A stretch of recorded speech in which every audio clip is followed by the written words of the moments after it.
Filmate, vorrei. Vorrei. Niet?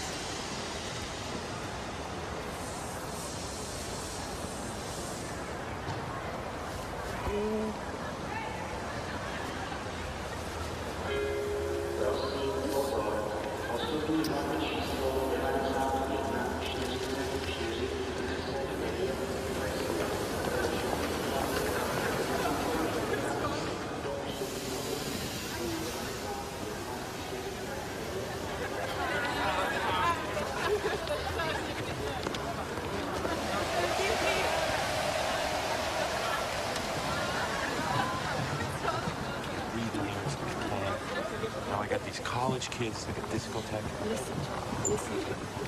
I'm sorry. You are a nice boy, but I'm too beautiful for you. Goodbye, brat from America. You want one more kiss before I go?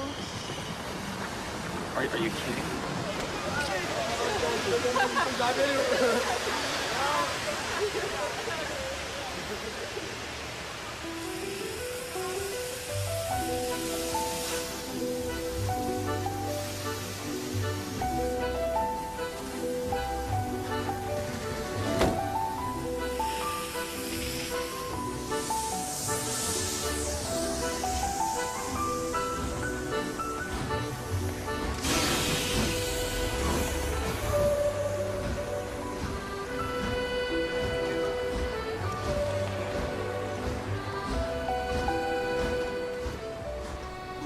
I'm here tonight to tell you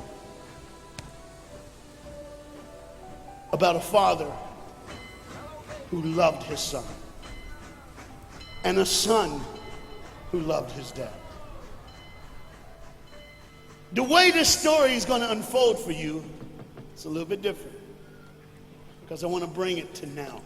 You see, a dad would go home and he would go by the school, and every now and then he would pick up his son and say, "Son, why don't you go to work with me?" The boy loved that. And when his dad would just come and pick him up, he was the happiest boy ever. He knew that he would get to spend the afternoon with his father at work, and he would get his coat and they would walk, and he would bring hot chocolate for his son, for it's really cold, and they would go through. But this boy was different. This boy would see things. This boy wasn't normal. And when they were walking one afternoon going to where dad worked, this boy would notice things that other people wouldn't notice. He see things other people wouldn't see. He sees a man in a bathrobe in the middle of the street who's yelling at a second-story window. He sees a woman who's very angry at him and doesn't really want to hear what he says. This boy, as the rest of the world hustles by, he slows down. He sees the hurt and the pain. He sees the anguish and the sorrow. He sees the window close and a desperate man trying to get it. What he did doesn't matter.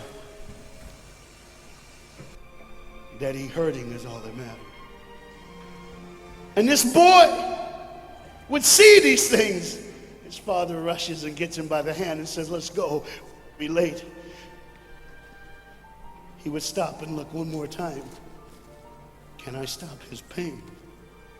Can I stop her hurt? But the boy loved his father. They would go and they would catch the trolley. I think that's what you call it here. We call it a tram. Yeah, I don't know the words, but he would get on there with his dad, and the boy would just notice people. He would look, and that day, one particular, he noticed something as he got on the train. To explain something, as you can hear, there's a train coming, and I got to get through this before the train gets here. He saw a man, he saw a woman. He saw that the man seemed very happy and the woman seemed very sad, and he couldn't understand why they could be together and one be happy and the other be sad. He couldn't understand that, but the little boy knew that there was something wrong. He had this feeling, this instinct that was amazing, how he cared for other people. But he loved none other than his father. He knew his daddy loved him. And as he watched the world and their hurt and their pain, he knew that he would always have a father. But even notice this. I need you to understand as you hear this story and get involved in the life of this man and his son. I need you to notice that there's no mom. As they walked through the woods, the boy would say to his father, Dad, what will I do when I grow up? What will I get to do? Will I get a cool job like yours? How will I work? He says, I don't know, but I want to change the world. I want to do something great. I want to do something wonderful. I want to help people. I want to do something that could change the lives of anyone. I just want to be that great. I just want to do something good. And as he walked with his dad would say, son, you will be great. You will be awesome. You will change the world. Your life is going to be incredible. But there was a train coming. There's always a train coming. The train is called life. We're all on the train of life, just riding. Whether we realize the truth or not, whether we realize what's happening or not, we're all on that same train tonight. Only God has saw it fit for us to be in the same room, in the same car, for such a time as this. When they get to the edge of the train track, he could see where his father worked. You see the bridge? That's what his dad did. You see, the bridge was very, very important. Boats needed to come to the harbor to get off their goods so they could make money. But trains were coming with people going from one town to the next. Not many cars in Europe, so they couldn't use a lot of that. So many people, not enough roads, so everybody used that train to get from the town to town to get to work and to get home. And one day the train was coming by. What you have to understand is that boy loved going to work with his dad. He would stay right by the river's edge, and he would do what he loved to do the most. Let me explain that. He loved to fish. Anybody like to fish here? Oh, all the guys go, The dad looks at his boy and he says, son, now remember the rules. You got to stay right here because I can see you from the window right here. Don't get out of the sight of this window because you got to stay there so I know you're safe. Catch you something good to eat. But as you can hear, the train's coming. The father's job was cool. If I wasn't a preacher, I wouldn't mind doing that. Get to work. Get grease on you. Even if you didn't have to, you just squirt it on you like you feel like you did something. That's what I would do. There was a boat coming in the harbor. Timing is very essential. I'll go ahead and give you the key. The key is this. There's always a light. Everybody say light. Say it again. One more time. There's a light that the train conductor needs to see. If that light is green, he can go. If it's red, he must stop. You see, God has given us road signs in our life that we must read. Lines that tell us to go and lines that tell us to stop. Whether we read those and believe them or not is up to us. That's why some of you have fallen and you cannot get up. But tonight, that's why I'm here.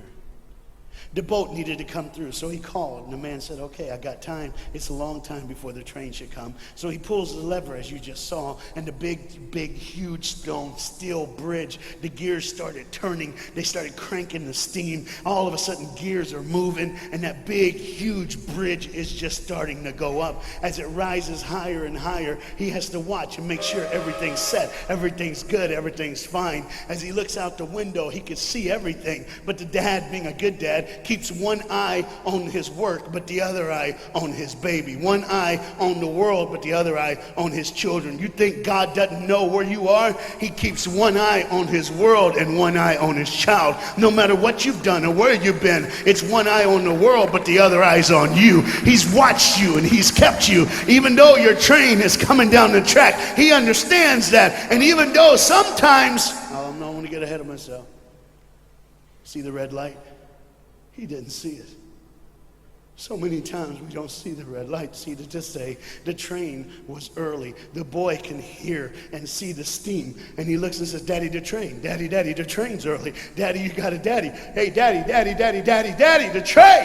Daddy, the train's coming. But the dad was looking at the gears, making sure he had enough oil, making sure there was enough steam to get the bridge back down for the train. And the boy knew one thing. Now listen, the boy knew that his dad one time showed him where the trigger was. It was a red lever. If he pulls it, that the train bridge would collapse down fast and the train would be able to come across. All the boy knew was there were people on that train. There were people that needed to be saved. There were people that had, some of them just with their friends having a good time, like everything's fine. They did not know that the bridge was up. They did not know what was coming. They're just living their life like you and me, just going down the road, just being our own thing, doing our own thing. And the dad all of a sudden hears the train coming. He looks and then he said, oh, my son. He looks down and his boy's gone. He's like, oh my God, where's my son? Where's my son? He got to figure out. He looks back just in time to see his son trying to save the day.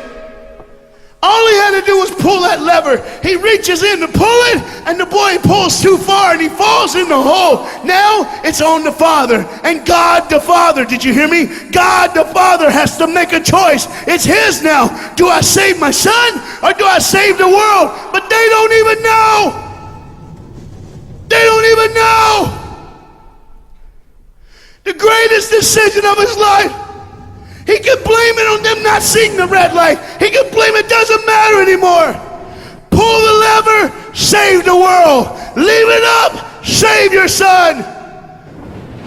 For God so loved the world that he gave his only son.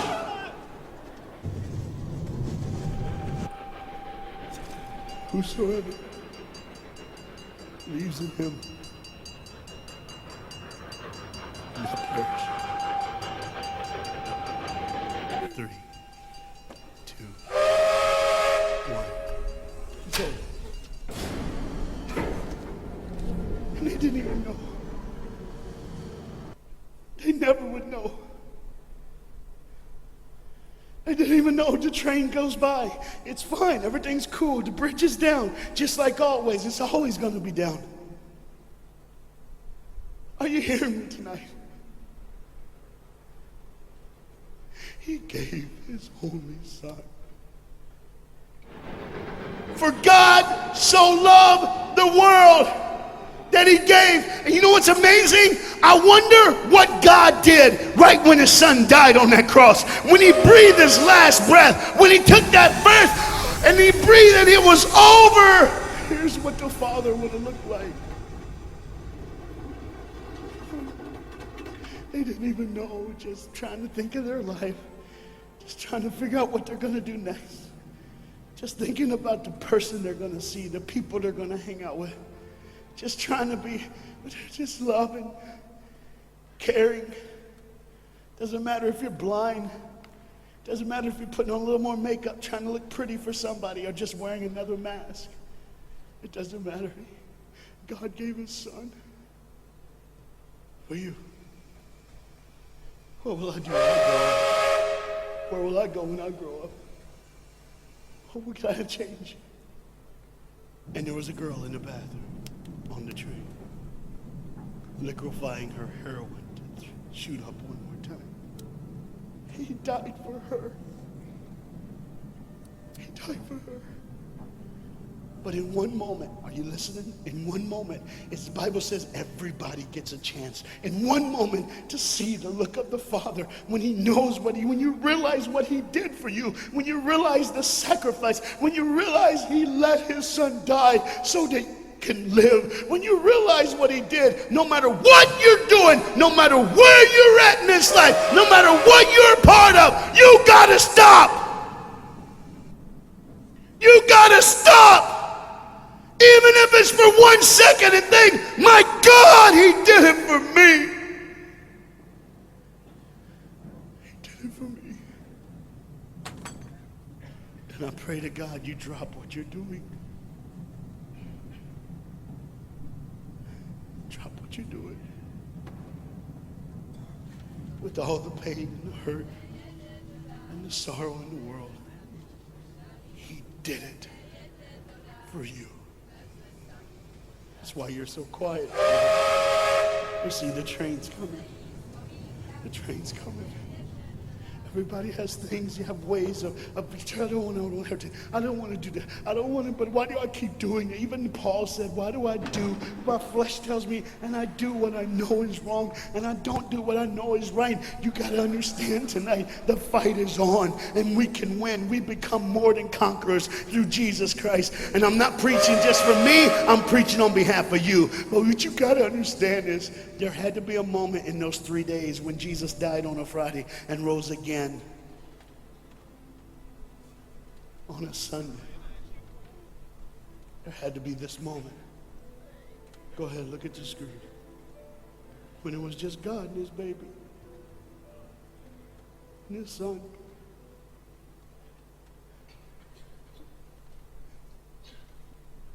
Every sin that's ever been committed in this earth is rolling through your mind right now.